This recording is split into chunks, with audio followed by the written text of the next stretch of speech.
Good evening and welcome to the Channel Studios here in London with your international news around the world in 5.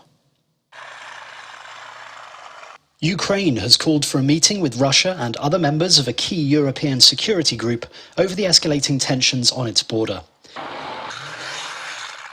Ukraine's foreign minister said Russia had ignored a formal request to explain the build-up of troops. He said the next step was requesting a meeting within the next 48 hours for transparency about Russia's plans.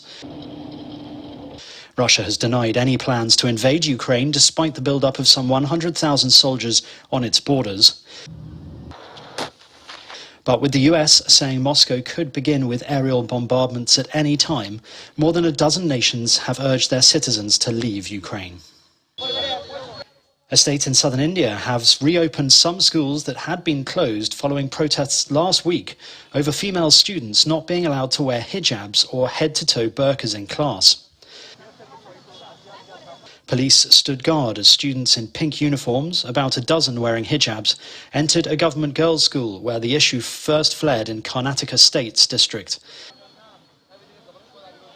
The issue, widely seen by India's Muslim minority community as a bid to sideline it by authorities in a Hindu-dominant nation, comes as Prime Minister Narendra Modi's party prepares for elections in key states. Authorities have banned gatherings of more than 5 people within 200 metres of educational institutions in the area. Hundreds of people protesting against New Zealand's vaccination mandates have entered their 7th day, ignoring repeated calls by the police to leave. Claiming inspiration from the truckers' anti-vaccine mandate demonstrations in Canada, the protests started as a stand against vaccine mandates, but have now been joined by groups calling for an end to COVID-19 restrictions, rejecting the vaccinations. I've said previously, I very clearly have a view on the protest and the way that they've conducted their protest, because it's moved beyond sharing a view to intimidation and harassment of the people around central Wellington.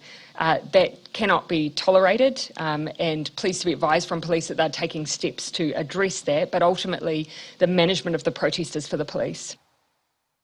Sport's highest court has cleared a 15-year-old Russian figure skater, Kamila Valieva, to compete in her next Olympic event. But the teenager's doping charge that has rocked the Beijing Games remains unresolved. The Court of Arbitration for Sport said that it had upheld an earlier decision by the Russian anti-doping agency to lift the ban. The skating prodigy took to the Beijing ice half an hour after the CAS ruling. The Mauritian flag has been raised for the very first time on the Chagos Islands in the Indian Ocean. The Mauritian ambassador to the United Nations led a ceremony on the island of Peros Banos, where a pre-recorded message from the Mauritian Prime Minister was played through a loudspeaker. Another flag was raised on the island of Solomon. The islands are controlled by Britain but claimed by Mauritius. Rapper Kodak Black is in a stable condition after being shot in the leg, according to his lawyer. The rapper, whose real name is Bill K. Capri, was among 4 people shot in the early hours in West Hollywood. His lawyer posted a statement on Instagram saying there was an unprovoked attack on an individual Kodak was with. He added several shots were fired at them, but that Kodak will make a full recovery.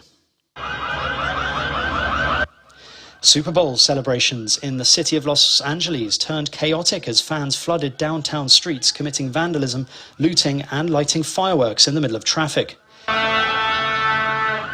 Video on social media also showed several members of the crowd looting various stores on some intersections. LAPD police officers did eventually move in to disperse the crowds. And finally, over 40 couples have spiced up their Valentine's Day by tying the knot atop elephants in Thailand's Chonburi province. Couples kick-started the marriage event while riding their respective elephants as they joined the parade procession, featuring a full-blown music band performance and young elephants dancing to the beat. Thailand received a record of nearly 40 million foreign visitors in 2019, more than a quarter of those from China. But total arrivals have slumped to about 0.5% of that last year, due to weaker external demand and tight quarantine and entry requirements.